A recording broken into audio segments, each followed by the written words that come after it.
All right, Lincoln High School, here we go. Here's your intro to Premiere.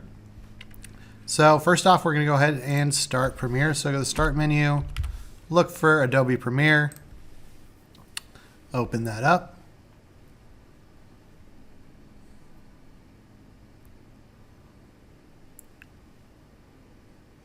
And any minute now, we should have our program.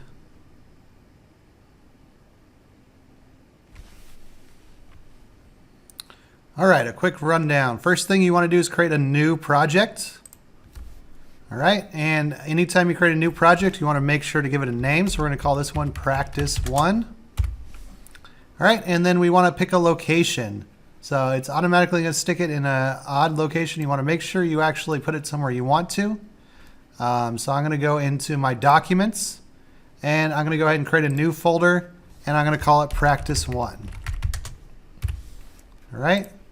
I'm going to do that because everything we do, there's a bunch of different files that are going to go into this folder as we work. So if you look here, you can see you have audio previews, auto saves, video previews. So we want to make sure those are all going into some place where we can find them. So I'm going to go ahead and put them in this Practice 1 folder. So I'm going to select that folder and go ahead and hit OK. All right, so this is our basic layout for Premiere Pro here. At the top, we have some different layouts. There's a learning layout, which is probably the first thing you'll see when you open it up, and then assembly, and then editing. For this project, we're just going to work in the editing layout. That's kind of the standard layout.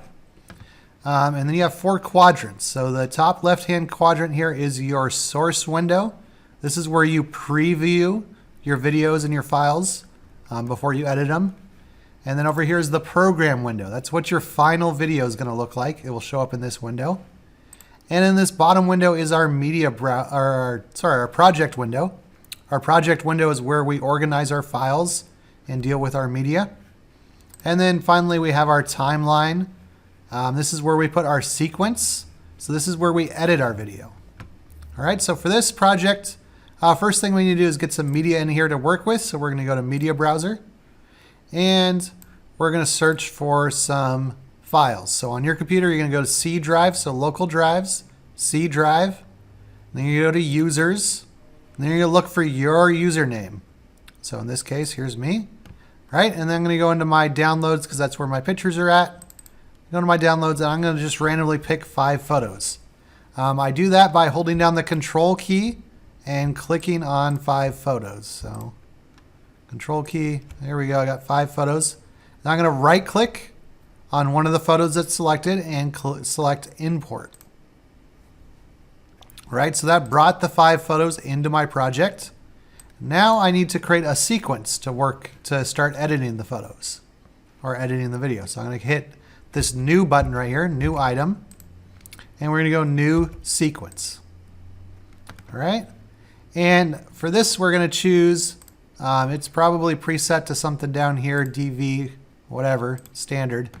We want to go ahead and work in high definition, so we're going to go AVC HD, and we're going to choose 1080p, and then we're going to choose 1080p 30. Okay, to create our new sequence, hit OK. That gives us a new timeline here to work with that is the size of a standard HD television. All right, and now we can bring in our photos. So if we double click on our photos, it puts it up here in the preview window. If we want to bring them down into our timeline down here, we can click and drag them down into our timeline, and it puts them down there.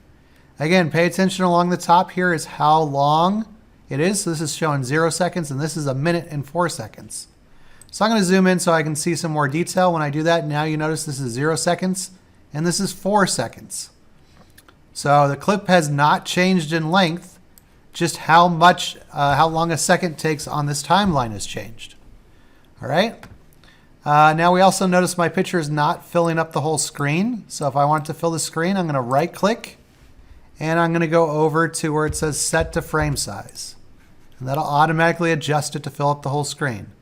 So now I'm going to go ahead and get all 5 photos put in here.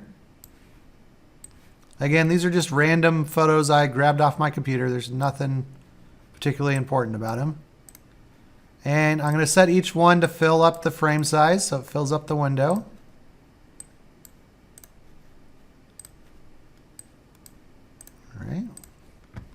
All right.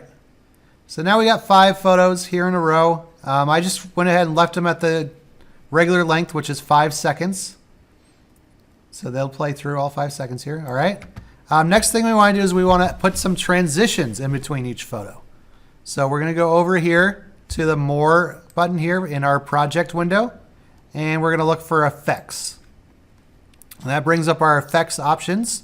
And the bottom folder here is a video transitions, so we'll open that up. And in here is a bunch of different types of transitions, all in each in their own folders. So I'm going to go ahead and select one here. Let's just say an iris, and I'll grab this iris box. All I got to do is click and drag it over between 2 clips, and that'll put that effect there. And when I play it, you can see there what that effect looks like, or what that transition rather looks like. All right, so I'm going to go ahead and add transitions in between all my videos here, or all my photos. And let's do this one. Try to add some different ones here. All right. All right, and that is, so now we got our photos in here with our basic transitions. All right. And that's the extent of what we did on the first day for this project. Of course, I went very rapidly. All right, and then day 2, here we go.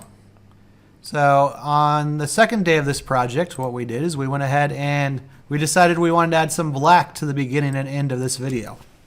So we did that by going back to our project window. Right, you might have to click on the double arrows and go back to project. And then we clicked on the new button again, and we created a new color mat. And we went ahead, the settings are already set up for whatever our video is, so we hit OK. We go ahead and we want black, so we left the color black. Hit OK, and we're going to call it black screen.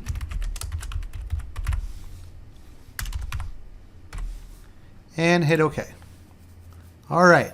Now, if I try to just drag this black screen into my video like I did with everything else, if you notice, it goes over the top of what I've already done. Right? So that doesn't seem to work because I want to stick it at the beginning and shove everything down. Now, you could highlight everything and try to move it all down, but there is a tool in here that'll let you do that. It's called the insert rather than override. So by default, it automatically, when we drag stuff over, it's automatically trying to override what's ever in there. So we're going to go ahead and drag it up to our preview window. And then instead of using the override command, which is right here, overwrite, we're going to use the insert command instead, which is also the comma key. But the important thing to note is it's going to insert it wherever our blue playhead is. So if my blue playhead's right here and I click insert, it just popped that there in the middle of that picture. All right, so I'll undo that. So I want to make sure my playhead's all the way at the beginning, and then I click insert. All right, so now I get black at the beginning, and I can click and drag and put black at the end. All right, I also want to put a dissolve, so it kind of fades into black and fades out of black. So I'll go back to effects. I'll find my dissolves, and I'll go ahead and put a cross dissolve on there. All right, so now when I play the video, it'll fade out of black, and then it'll show the pictures and it'll play through them. All right. Now with these transitions here, you can customize the transitions. You do that by clicking on a transition. So if you notice, when I click around in here, if I'm clicked on this picture, I have it selected like that, right? And it's highlighted in white. Oops. So if I click on a transition, you notice it changes colors to show me I'm on that transition. And if I go up here in my preview window and click on Effect Controls, it'll show me some settings that I can adjust for this picture, for this transition rather. So for this transition, Iris, all I can really do is move around the start point. So now if I do it, now it starts over there and expands out. So maybe I can try to get the start point kind of tagged right there on that window. So if I show actual sources right there. So now when it transitions, it's going to transition out that window there. Again, whatever.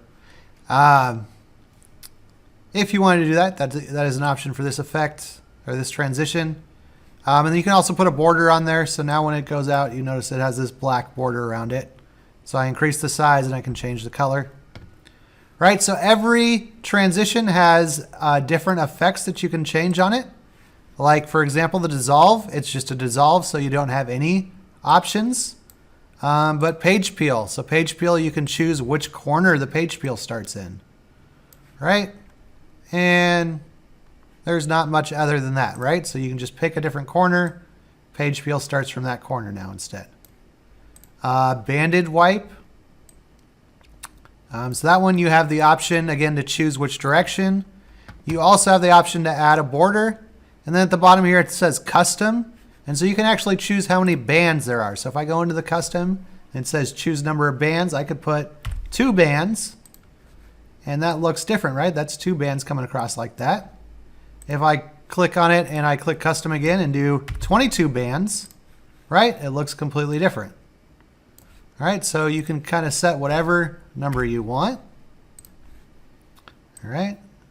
So again, go in here, mess around with your transition settings, and just see what you can do. All right, so you need at least one custom transition in your video. So mess around and customize your transitions. And then after you're done with that, the next thing we're going to do is we're going to add some audio. So if you go online, there's a website called bensound, bensound.com. And it has a bunch of free songs that you can listen to and download.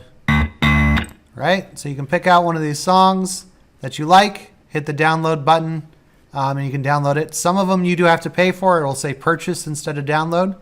So just stick to the ones that are free that you can download. And go ahead and get a song downloaded. And then we'll go back into Premiere and we need to import it again, just like we imported our pictures. So we'll go to Media Browser again, and we'll go C drive, users, your username, and then downloads. And we'll look for one of those for a song that you downloaded. So if you download it from bensound, it's going to start with bensound and then have the name of the song afterwards. So here's one, and I'm going to go ahead and click import. That brings it into my project window. I can double click, it'll bring it up into my preview window, and I can play and preview it if I want. Or I can just click and drag it over to the audio 1 track, which is where I want it. So that brings it into audio 1. All right, now it's way longer than my pictures, so I need to go over here and find the end of it and click and drag it back so that it's the same length as my pictures. All right. Now it kind of starts, this song probably starts slowly, but it ends abruptly, right? Because we just cut the song off halfway through. So what we want to do is we want to go ahead and fade the audio. So the audio fades up and then plays and then fades down at the end of our video. So to do that, we need to go in here and expand A1 so we can see it a little bit better. So I need to get my cursor in between A1 and A2 until it turns into this little double arrow thing. And I'm going to click and drag, and that'll expand out. So I can see, now I can see this white line right here, and that's the level for my audio. Now in order to adjust this, we need to switch to the pen tool. So here in my tools, I'm going to switch over to the pen tool. And that lets me put anchor points along this volume control here. So I'll go ahead and put an anchor point right here. And I'll put an anchor point back here at the beginning. And I'm going to take this first anchor point and drag it down. So now you notice this anchor point is now at 0. And this anchor point is at full volume. And so it'll ramp the volume up. So I can do the same thing at the other side. Click here and click here. Now again, a lot of people I notice try to click down here to put an anchor point. You can't do that. You got to click on the line where the volume's already at to put your anchor points. And then you can click on an anchor point and you can drag it down. All right, so now we have a video and the music fades up. And it plays. And then we get to the end. And it fades away, all right? So that's perfect. If we like our video, we can go ahead and look at a high quality preview before we turn it in. So if we go up to sequence and click render into out, it'll go ahead and render a high quality preview of our video for us. And you'll notice this bar here above our video turns from yellow and red to green. So if it's red, it means the computer is going to have a hard time playing it. If it's yellow, it means it's going to have a medium hard time playing it. But if it's green, it'll play it in fairly high quality. Okay. So if we watch our video and we decide, all right, it's all good, this is what I want, and this is what I want to turn in, then what we need to do is go ahead and basically compile this into an actual video file. So I'm going to go up to File, and I'm going to go down to, well, actually, first I'm going to go to File, and I'm going to go to Save, because I want to make sure all my changes and everything's saved just in case anything crashes. Then the next thing I need to be aware of is which window I have selected.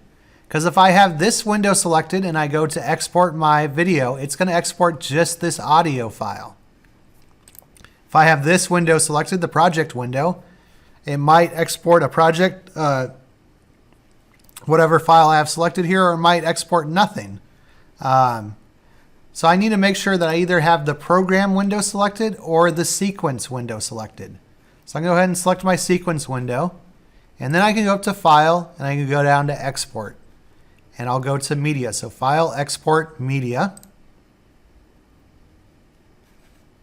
All right, and then I'm going to change my format. So when you first open it up, it's probably on the first time it's set to AVI. We want to go ahead and change it to H.264. So H.264, not Blu-ray and not HEVC. We just want H.264. All right, in our preset, we want to go ahead and change the preset to high quality 720. And then really important, down here where it says output name, you need to click on the output name and actually give it a name. So I'm going to go ahead and call this practice 1. And then you really need to pay attention to where it's going. So here on the top bar, it tells you where it's saving it. Now, the first time you do this, it's going to be buried someplace. So you want to make sure, you go to your documents and you decide where you want to put it, in your documents folder, or you can put it in your downloads folder, but know where it's going. So select a folder and tell it to go there. All right, so always make sure you pay attention to where this is saying it's going. So I'm going to go ahead and put it in my videos folder, and I'm going to call it practice 1, and then I hit save. Now, even though I hit save, it hasn't actually created the video yet. It just told it where to save the video. So to actually tell the computer to compile the video, we have to go down to Export. And once we click Export, it will then go ahead and render the video or encode the video. Now again, this is a pretty short video. It's only a little over 30 seconds, so it should go ahead and encode pretty quickly, especially since it's all pictures. Right, and there it's done, and it took me back to my main screen. So in the background, it went ahead and saved that video file where I told it to, in my video folder. And there it is, practice 1. So that's what I will turn into Schoology. Again, it needs to be a .mp4 file. If you turn in a .proj file, that's a project file. I won't be able to see any of your work. Even if I downloaded it and opened it on my computer, I don't have your video files. I don't have your pictures. I don't have your music. And so it would just show me, it would say everything's offline or that it can't find the files. So it does me no good. You got to make sure that you turned in a finished video that you can actually watch. All right. So that's it. Good luck. That was the intro to Premiere. So Premiere Practice 1 video. All right.